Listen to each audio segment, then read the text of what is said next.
Hello everyone and welcome back to the channel. Tasteless is the name as always and Tarkov is the game, and today we're going to be talking about skills as you read it in the title. Yes, you guessed it. Skills in Tarkov, the best skills to have at Elite, why you should level them, how you should level them, and why some of them may be a bit broken, but we'll get onto that rant later on in the video. I apologise for the lack of videos over the last, usually I stick to a schedule of 2 to 3 days and I've overshot that schedule essentially, so I do apologise, but I am currently quite ill. So this is also going to be a relatively quick video just because I'm not feeling too good, but I'm going to try my best because I did want to get some content out for you guys. You know, you guys are the family, you support me so much, so you guys are absolutely awesome. I want to thank you all for all the positivity that you guys are putting out in the videos before we get into this one. But yeah, so as you see, we're in the stash. We're going to head over to the skills section. We're going to be talking about 4 skills. We're going to talk about endurance, strength, metabolism, and perception. And we're going to start off with metabolism, as it's going to be one of the first skills you max out within Tarkov. Why metabolism is important? Well, every skill basically has an elite level, right? That means, as you can see here, strength is level 41. When you hit level 51, you'll get the elite level.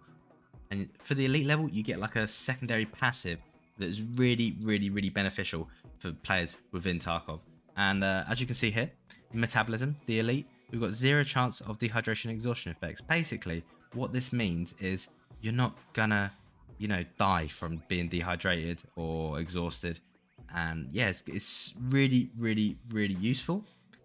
How you do it, how you level up metabolism the fastest is by eating not in your hideout, but in raids. So every time, if we go over here, every time we're out of a raid and we go here and we see our drinks at 60 or our dehydrations at 60 and our energy is also at 60, right? Before we go into another raid, usually we sit there, we go into a holiday on it, we eat something to 100.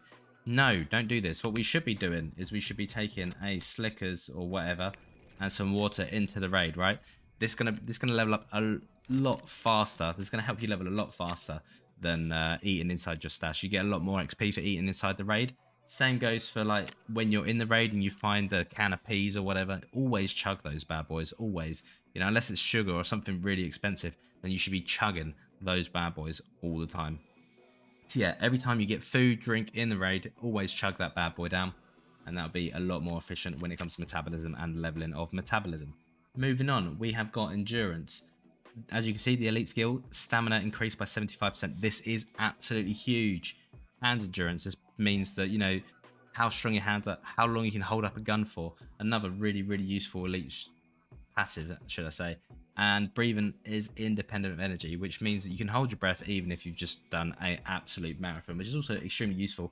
How would you go about leveling up endurance? Why would you want to level up endurance? Well, obviously you want to get those stamina. You want to be able to run around the map as efficiently as possible, as fast as possible. It's going to lead to it's going to save your life in a lot of situations. If you're getting shot at by someone or something, you've got that elite stamina. You've got the stamina to run away. You've got stamina to dip, dive, duck, and dodge, just like in the film Dodgeball. So yeah, that's why endurance is really important. How are we going to level that? As you can see, if we go over to our stash once again, and we can see that our weight going into the raid, right, is 19 kilos. And if we stack loads of stuff, so if we put loads of things in our bags, as you can see, the weight is now yellow. This means we're overweight. So all the time we're underweight and we're not at that yellow marker, we're actually leveling our endurance. Endurance is leveled by running around the map, sprinting around the map, underweight, essentially. Not at that overweight mark. So that's how you're going to level that up, but not being overweight. That is why I usually hit endurance before I hit my strength, because strength is essentially the exact opposite of the endurance, right? So we're going to level strength. How are we going to level strength? We're going to level strength by being overweight. So all the time you're running around in a raid at, sorry, health, not gear. A gear, not health. There we go. Jesus Christ. I'm sorry, losing my marbles, being ill.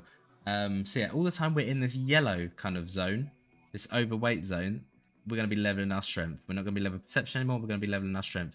So how do you efficiently level strength? Well, the little trick that people have used for years is if we go and we take all these bullets, now we put ourselves overweight, right? So people go into the raid, you might have seen them, you might have looted someone, and this bag's filled with shotgun shells. And this is how people get into the overweight category, going into the game, and then they'll run around with these shotgun shells, and that's how they'll have max strength before they have max endurance. So that is the fastest way to level max strength. So why is the max strength really good? What is the elite passive? Well, basically, as you can see here, I haven't got max strength yet.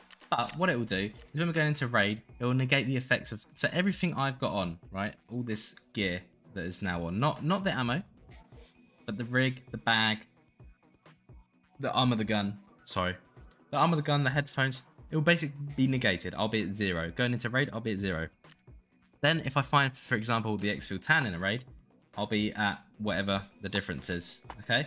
So that'll be the weight. So basically, it negates the weight of you going into a raid, the carry weight, which is really, really useful. It means you can fill your bags up with like tons and tons of rigs. This is absolutely ridiculous. What it'll also do is help you deal critical damage. I believe it's 50% with melee attacks. But that's not really, you're not really running around meleeing people, right, in the head. So yeah, that doesn't really matter. But what is important is the armor, the weight difference is huge, absolutely huge, guys. And yeah, also what strength does, what's absolutely beautiful about strength is it's going to increase your jump height, stuff like that. It's going to increase, obviously, other things as well, like movement speed and sprint speed. So you're going to be a lot faster. Again, these work in unison, these two, the endurance and strength, they work in unison. So, moving on. The last skill I want to talk about is perception. Like I said, it's going to be just a quick video today, guys.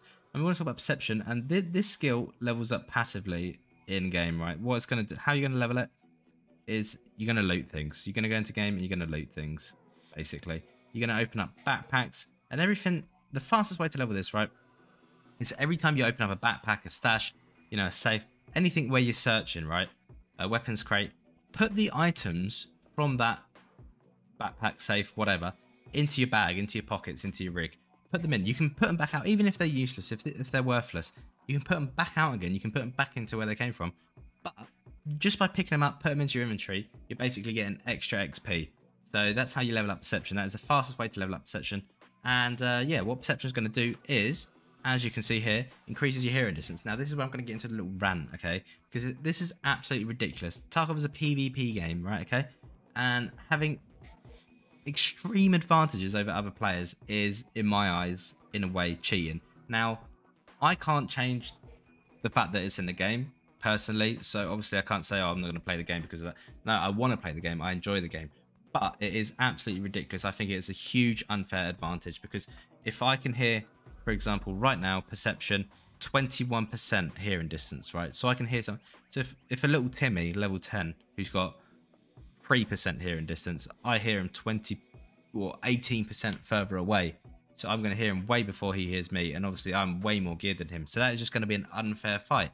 And this is the thing that I feel like's got me killed a lot of the time as well, is where I've just sat there and I've wondered, like, how the hell did he know that I was there? I haven't made noise in ages. Well, he probably heard me when I did make noise. He probably heard me from very, very far away. For example, 3-story dorms, I'm sitting in 3-story dorms and I can hear at my level of perception at the moment, I can hear people in 2-story dorms, which I think is absolutely ridiculous. I can hear them clear as day, whereas if they're at a lower level, they might not be able to hear me, which means I've got the a huge tactical advantage. It's absolutely ridiculous. I think it's so unfair, but it's in the game and it's the way it is. I do believe it should be nerfed. I believe it should be completely overhauled, because that is just, I'm not the only person to say this, and I just think it's not fair. So yeah, so the elite level perception skill isn't that interesting. It's just going to basically that white dot that comes up when there's loot in your area to kind of signify, okay, you might have missed something, there's something on the floor to pick up, right? So that white dot basically enhances the area. That's all the elite skill is going to do. But it's not really about the elite skill when it comes to perception. What it's about is that hearing advantage, which I think is absolutely ridiculous. It does need to be changed. I'm going to be brutally honest. I'm not the first one to say something about it. I'm not going to be the last one to say something about it. It is not fair. It is a huge advantage. It is ridiculous. And yeah, so I hope something gets changed in the future. I don't know how they rework it or nerf it, but something does need to be done about it, because it's just a huge unfair advantage when it comes to PvP. And I do just want to throw out there that attention is basically the same as perception. Okay, you level it the same way just by looting things. That's going to passively level up. But the rest of the things are essentially going to passively level up over time. These are the most important ones: endurance, metabolism, perception, and strength. Those are the ones that are going to give you the biggest advantages within Tarkov. And like I said, the fastest way to level endurance is by being underweight. The fastest way to level strength is by being overweight in a raid. A good way of doing this is also, like I said, shotgun shells, or when you get your kappa container. If you manage to get a kappa container and you haven't got max strength by that time, which I very much doubt, but you could also use the space in the kappa to take, for example, really heavy items in, like tank batteries and stuff like that. Doubt that at this point in this wipe currently that that'll be the case. So you should have max strength before you hit 62. So yeah, metabolism really, really useful. Notable mentions as well are things like health. They're going to help you. Vitality is also good. It's going to passively level up. It's going to stop bleeds, basically. The max vitality essentially means that you don't have to take Calox or, you know, those heavy bleed stuff in or light bleed stuff in just because it's going to stop it alone. I don't know if this works. Previously, it did not work. It was bugged. All it would do was just not show you that you're bleeding. So you'd actually end up bleeding out without realizing it. So that was kind of bugged. Maybe they fixed that, but like I said, it is very, very slow. It is a slow process leveling vitality up. So that's not really relevant. Like I said, the most relevant things are endurance, strength, metabolism, perception. These are the things you want to level up. These are the things you want to concentrate on and max out as fast as possible because they're going to be hugely beneficial. And with that, that'll be the end of the video. I apologize once again for such a short, quick video. I hope it's informative to those new players. This guide is aimed at those new players. That's what it is there for, purely for the new players. And yeah, I'm just not feeling too good, guys. And if you are interested, I will be streaming on Twitch. I will be playing Elden Ring. If that interests you guys, playing some Elden Ring over on Twitch, twitch.tv/tasteless. If you like the video, make sure you leave a like. Comment if you've got any questions about the skills or anything like that. I'll be happy to answer them. I'll get back to everyone. If you enjoy the channel's content, then make sure to subscribe. Hit the subscribe button. At 500 subscribers, we will be doing another giveaway, which is absolutely huge. Who doesn't like free stuff? Am I right, guys? So with that, I hope you guys have a nice day. Hit that like and subscribe button, and peace out.